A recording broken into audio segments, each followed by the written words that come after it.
Universitas Muslim Indonesia, UMI Makassar.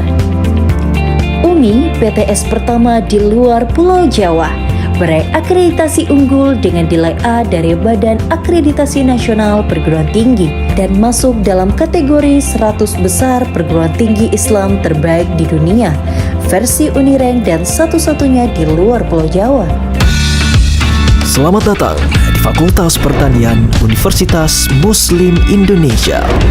Sejak tahun 1987 hingga saat ini, telah melahirkan ribuan alumni yang tersebar di berbagai sektor, baik swasta maupun pemerintah. Fakultas Pertanian terdiri dari 2 program studi, yakni Prodi Agroteknologi dan Prodi Agribisnis.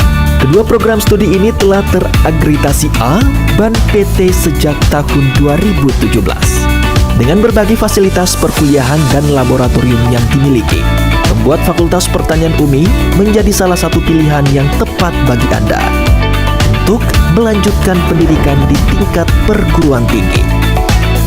Ayo, segera bergabung menjadi mahasiswa baru di Fakultas Pertanian UMI dan jadilah bagian demi pertanian Indonesia yang lebih baik.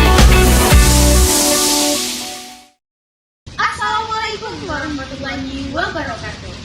Saya Adelia dan saya Kak Fitri Ramadhani. Kami mahasiswa dari Universitas Muslim Indonesia, Fakultas Pertanian dan Bioremediasi Lahan Tambang, Program Studi Agribisnis. Video ini adalah tugas dari mata kuliah penyuluhan pertanian, Yaitu untuk melakukan wawancara kepada penyuluh pertanian dan petani.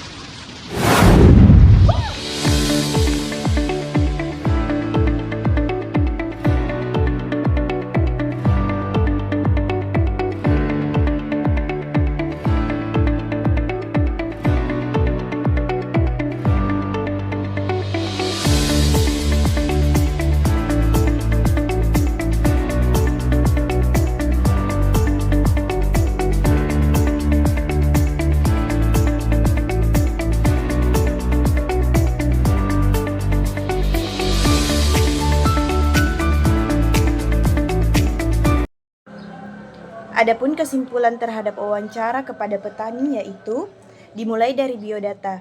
Beliau bernama Muhammad Amin Dengkio, berumur 47 tahun dan berpendidikan formal SMP. Tanggungan keluarga yang beliau miliki adalah 4 orang. Beliau sudah 24 tahun berusaha tani dan pekerjaan sampingan beliau adalah ternak sapi. Beliau pernah mengikuti pelatihan khusus seperti menanam jagung, bimtek padi, dan bimtek cabai. Sarana pendukung yang beliau miliki adalah 1 gudang, 1 hand traktor, 3 cangkul, 2 parang, dan 1 motor untuk mengangkut padi.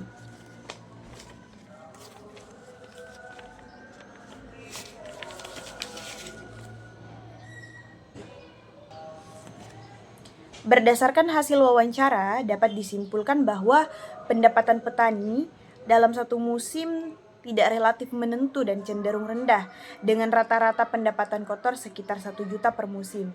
Yang belum termasuk biaya kerja. Untuk menambah penghasilan, petani melakukan usaha sampingan berupa ternak sapi yang memberikan kontribusi pendapatan yang lebih besar dalam jangka panjang. Petani telah menerapkan sistem tanam jajar legowo setelah memperoleh informasi dari penyuluh pertanian lapangan atau PPL. Penerapan sistem ini terbukti meningkatkan hasil panen dan efisiensi penggunaan pupuk, meskipun membutuhkan waktu, tenaga, dan biaya yang lebih besar. Hal tersebut menunjukkan bahwa petani bersedia mengadopsi inovasi teknologi pertanian apabila manfaatnya dirasakan secara langsung. Kegiatan penyuluhan pertanian memiliki peran penting dalam meningkatkan pengetahuan dan keterampilan petani. Metode penyuluhan yang langsung dilakukan secara tatap muka atau di rumah atau lahan petani dinilai paling efektif karena memungkinkan terjadinya interaksi dan praktik lapang. Nah, secara umum, petani menilai kinerja PPL sudah baik dari segi penguasaan materi dan cara penyampaian. Meskipun masih terdapat kendala pada aspek waktu pelaksanaan, Tetapi petani berharap kegiatan penyuluhan dapat terus dilaksanakan secara berkelanjutan, ditingkatkan kualitasnya serta intensitasnya guna mendukung keberhasilan dan peningkatan kesejahteraan bagi petani. Sekian dari saya, billahi taufiq wal hidayah. Wassalamualaikum warahmatullahi wabarakatuh. Assalamualaikum warahmatullahi wabarakatuh. Pada kesempatan kali ini saya akan memberikan hasil wawancara terhadap penyuluh pertanian yang bernama Paharadele Basran Dengunjung yang berusia 46 tahun dengan pendidikan SMA yang memiliki 4 tanggungan keluarga dengan pendapatan pokok atau bulanannya yaitu 1.200.000. Pendapatan sampingannya yaitu berbisnis dengan pendapatan tidak menentu. Untuk kursus atau pelatihan yang pernah dia ikuti yaitu peningkatan kapasitas penyuluhan. Dapat disimpulkan bahwa peran pertanian sangat penting bagi penyuluh antara petani dengan sumber informasi pertanian. Meskipun pendapatan yang tidak menentu dan beberapa tanggungan keluarga, beliau tetap bersyukur dan bangga menjadi bagian dari penyuluhan. Karena beliau menyadari bahwa petani adalah penopang utama kehidupan masyarakat dan negara. Kegiatan bimbingan teknis atau BIMTEK yang diikuti beliau memberikan manfaat nyata berupa pengetahuan baru, khususnya pembuatan pupuk organik yang dapat diterapkan langsung kepada petani melalui metode praktik di lapangan. Nah, penyuluhan ini dilakukan secara rutin dengan pendekatan fleksibel sesuai kondisi petani, baik di sawah, rumah maupun di tempat yang lain. Nah, sambutan petani ini sangat baik terhadap penyuluhan, meskipun terdapat kendala dalam mengajak seluruh petani hadir secara bersamaan.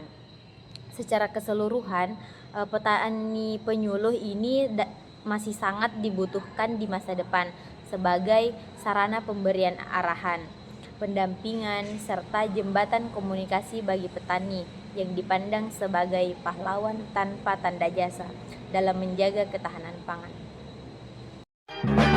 One is the loneliest number that you'll ever do. Two can be as bad as one. It's the loneliest number since the number one. One is the loneliest number that you'll ever do.